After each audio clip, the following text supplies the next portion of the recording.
ఇక్కడ చూస్తున్నాం కదా మనం హిమోరేజిక్ స్ట్రోక్ గురించి అయితే తెలుసుకున్నాం. అంటే యాక్చువల్గా మనకు స్ట్రోక్ అనేది 2 types. One is ischaemic stroke and next one వచ్చేసి హిమోరేజిక్ స్ట్రోక్.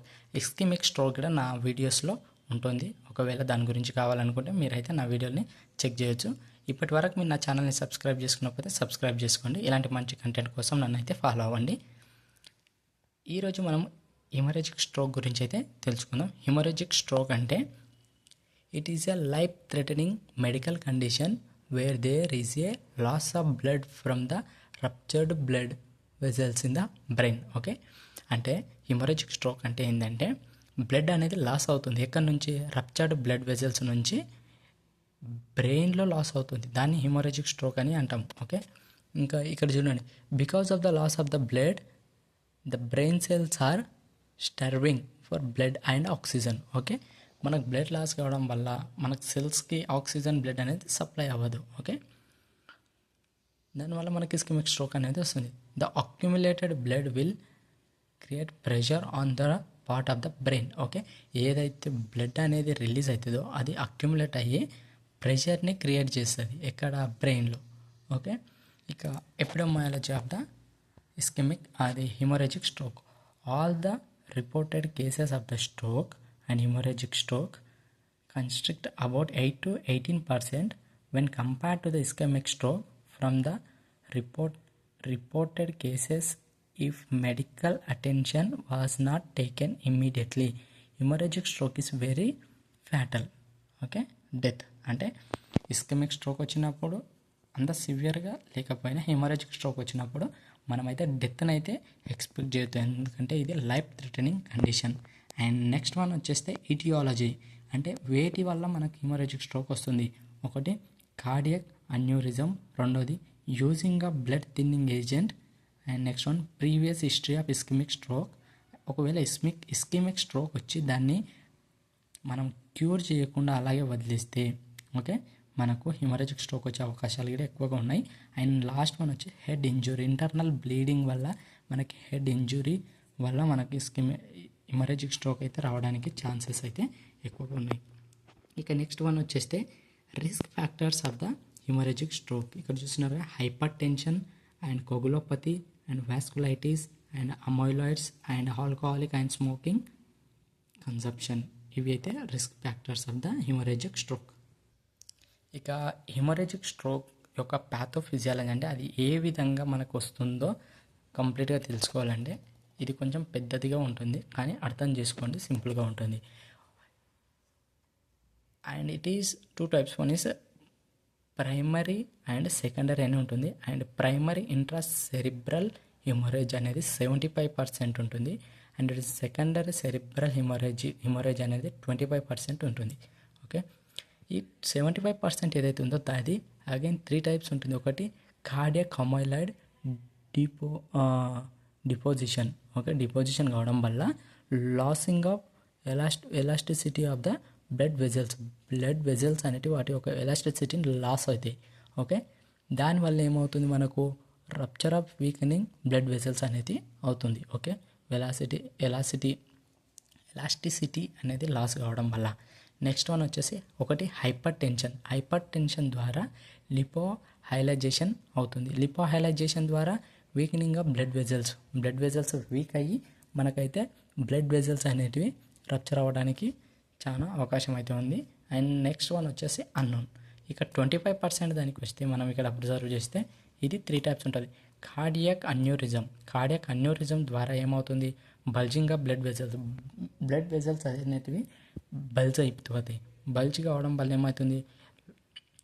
లాసింగ్ ఆఫ్ ఎలాస్టిసిటీ, ఇక్కడ కూడా ఎలాస్టిసిటీ అనేది లాస్ అయ్యి rupture of weakening of blood vessels okay ఇది ఫామ్ అవుతుంది.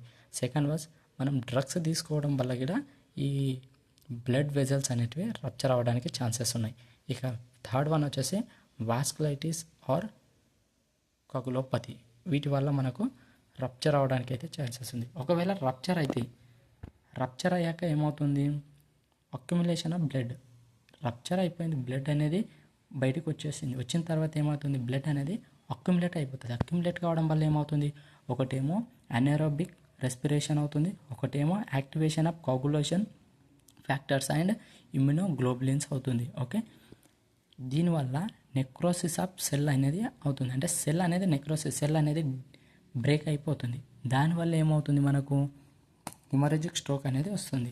ఇక అనెరోబిక్ రెస్పిరేషన్ వల్ల 2 టైప్. ఒకటి decrease mitochondrial oxidative phosphorylation and దానివల్ల డిక్రీజ్డ్ ఏటీపీ ప్రొడక్షన్ అవుతుంది. ఏటీపీ ప్రొడక్షన్ డిక్రీజ్ కావడం వల్ల ఏమవుతుందంటే ఆస్ట్రోసైడ్స్ రిలీజ్ అయ్యి గ్లూటామేట్ అనేది ఫామ్ అవుతుంది. ఎగ్జైటోటాక్సిసిటీ అనేది ఫామ్ అవుతుంది. దీనివల్ల హిమరేజిక్ స్ట్రోక్ అనేది వస్తుంది. ఇక అదే ఏటీపీ ప్రొడక్షన్ తక్కువ అవుతే ఇక్కడ ఏమవుతుందంటే చేంజెస్ ఆఫ్ అయాన్ ఫ్లక్స్ అవుతుంది. ఓకే, దీని తర్వాత డీపోలరైజేషన్ ఫామ్ అయ్యి కాల్షియం అండ్ సోడియం అనేటివి ఇంప్లక్స్ అయ్యి ఆస్ట్రోసైడ్స్ రిలీజ్ ద గ్లూటామేట్ అండ్ ఎగ్జైటోటాక్సిసిటీ వల్ల మనకు అయితే హిమరేజిక్ స్ట్రోక్ అయితే రావడం అనేది జరుగుతుంది. ఇక అనెరోబిక్ రెస్పిరేషన్లో సెకండ్ వన్ వచ్చేసి లాక్టిక్ యాసిడ్ ప్రొడక్షన్ అనేది అవుతుంది. దానివల్ల ఆక్సిడేటివ్ స్ట్రెస్ వచ్చి free radical and disturbance in the voltage gated ఛానల్స్లో అవి ఇన్ఫ్లమేషన్ అనేది ఫామ్ అయ్యి మనకు ఇస్కెమిక్ స్ట్రోక్, అది హిమరేజిక్ స్ట్రోక్ అనేది అయితే రావడం అయితే జరుగుతుంది. ఇది complete pathophysiology of the hemorrhagic stroke.